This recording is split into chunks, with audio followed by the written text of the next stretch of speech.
자, 오늘 아침 주요 이슈 키워드와 함께 좀 더 자세히 분석해 보겠습니다. 김대호 박사 나오셨습니다. 박사님 어서 오십시오. 네, 반갑습니다.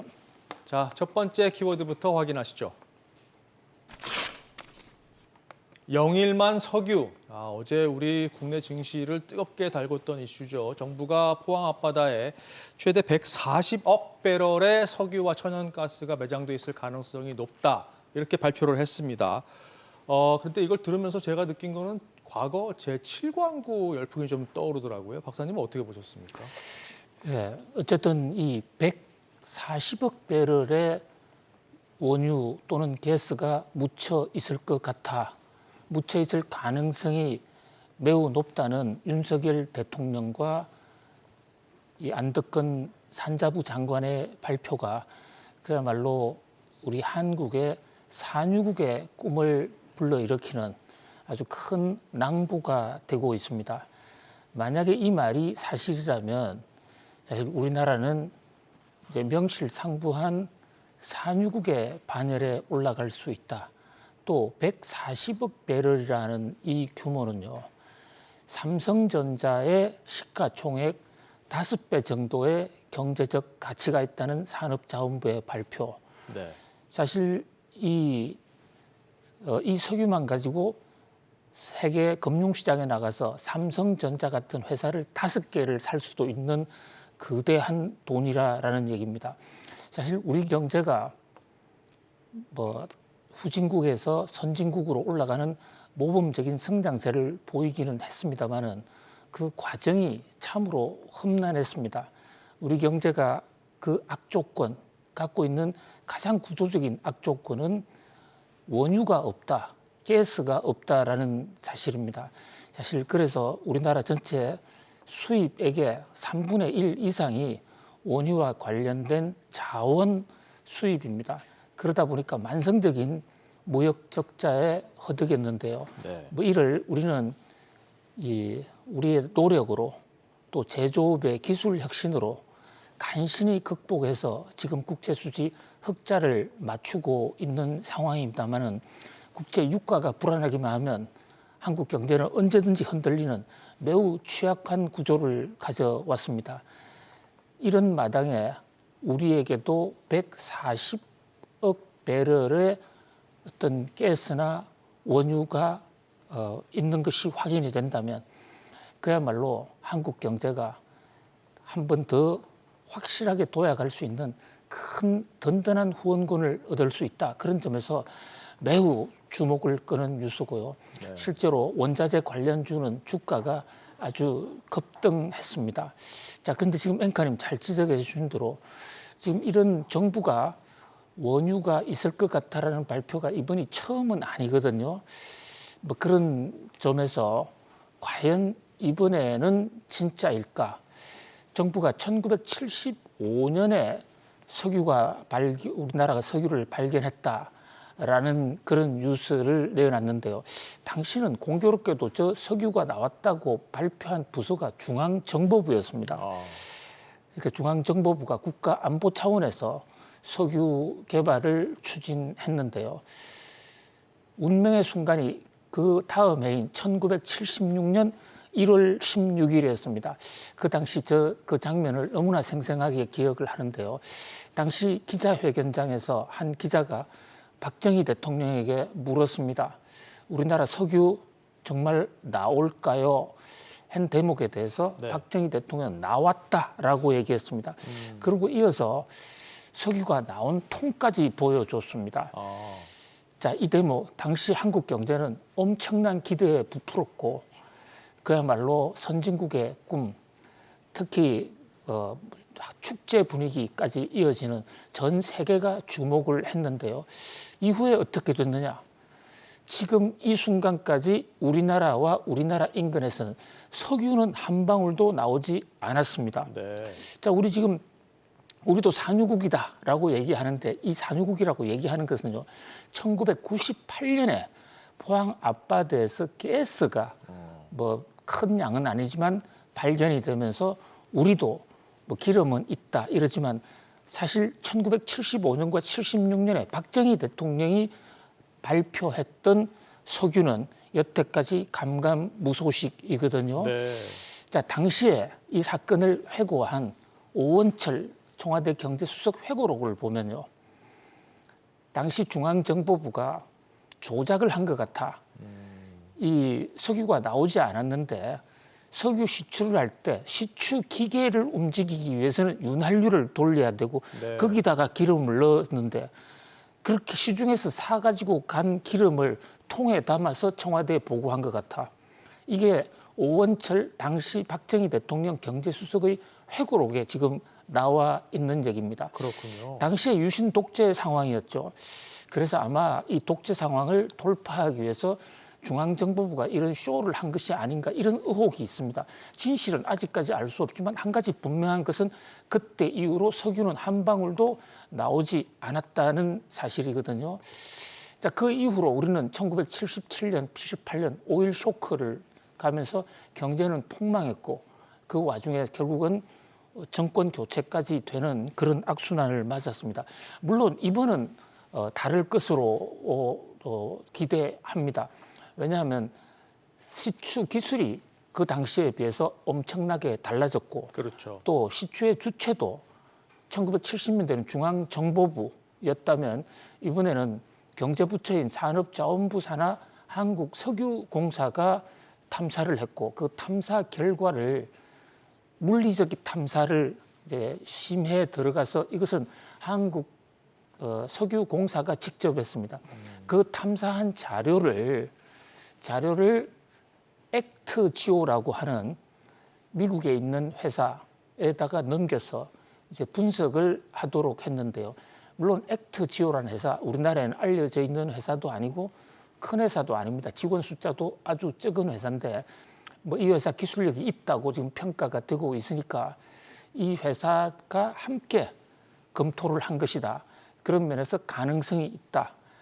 물론 앞으로도 이 가능성을 현실화하기 위해서는 시추궁을 계속 뚫어야 되는데 시추궁 하나 뚫는데 약 1,000억 정도가 든다 했을 때 5개만 뚫어도 현재 5,000억이거든요. 네. 현재 산업자원부 장관 안덕근 장관의 말로는 석유가 매장돼 있을 확률이 약 20% 정도가 된다. 그러니까 5개 정도 뚫으면 뭐 하나 나올 수도 있다 이렇게 보여줍니다. 그러나 석유가 나온다고 해서 그것이 또 경제성이 있느냐 없느냐 하는 문제는 또 다른 문제거든요. 물론 정부가 이렇게 우리나라의 에너지 자원 개발을 위해서 꾸준히 노력해왔다라는 것은 높이 평가할 필요가 있고요. 한국석유공사가 이른바 광개토 프로젝트라고 해서 그동안에 영일만 앞바다에서 나왔던 이제 가스가 완전히 동이 나서 종료가 됐거든요. 그 이후에 새로운 가스관을 찾는 과정에서 이번에 이런 어떤 가능성을 발견했다. 네. 이런 점에서 높이 평가를 하고 이 가능성이 뭐 이어지기를 간곡히 고대를 해봅니다. 그러나 문제는 성급한 기대 때문에 축포를 먼저 터뜨린다든지 이런 것 또한 경계해야 되지 않을까 이런 생각도 동시에 해봅니다. 네, 그렇군요. 실제 좀 나왔으면 하는 기대감이 있습니다. 자, 계속해서 다음 뉴스 키워드 보시죠. AI 종주국. 오늘이죠. 대만에서 IT 전시회 컴퓨텍스가 개막을 합니다.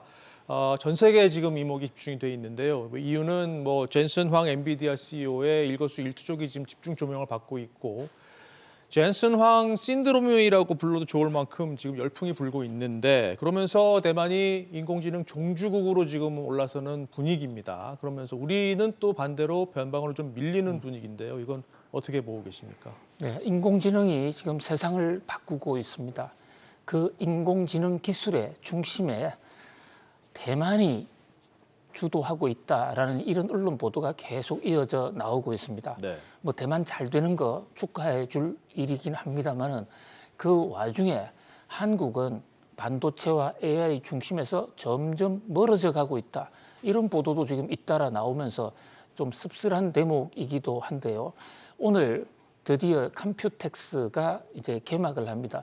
컴퓨텍스 이름이 컴퓨터 엑스포지션이다 보니까 뭐 일부 전문가들은 컴퓨터 박람회라고 소개를 하는데요. 네. 이것은 좀 잘못된 발상으로 보여요. 컴퓨텍스는 철저하게 반도체 쇼입니다. 그러니까 세계 유일의 반도체 쇼인 것이죠. 네. 대만은 1970년대부터 이 컴퓨텍스를 주도해 왔습니다. 그러면서 전 세계의 반도체 기술 개발의 장을 만들고 거기서 아이디어가 나온 것을 TSMC라는 거대한 파운드리 회사를 만들었습니다.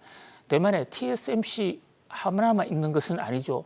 UMC를 비롯한 파운드리 회사가 또 있습니다. 네. 그래서 전 세계 지금 시스템 반도체의 70% 또는 그 이상을 대만이 이미 싹쓸이를 해 왔습니다. 한국의 삼성전자가 그 뒤를 따라가고 있다지만 대만과의 차이는 굉장히 크고 그 차이가 점점 더 벌어지고 있습니다. 거기다가 지금 AI 반도체 젠슨 황이 주도하는 엔비디아와 또 리사 수가 하는 AMD가 지금 주도하고 있는데 이 두 사람 다 대만 사람이에요. 네. 대만계 미국인이고 지금 다 대만에 가 있습니다. 연일 지금 새로운 기술들을 발표하고 있어요. 특히 젠슨 황의 경우에는 루빈이라는 아직 나오지도 않은 블랙웰의 그 다음판 차세대가 아니라 차세대까지 발표를 했는데요. 네. 그러면서 엔비디아 주가가 4.9%나 오르는 또 기염을 토했습니다. 물론 나오지도 않은 제품이고 그 사양도 제대로 알 수도 없습니다. 워낙 엔비디아가 지금 돌풍을 이어가니까 또 새 제품 나왔어 이렇게 주가도 올라가는 그런 모습인데요.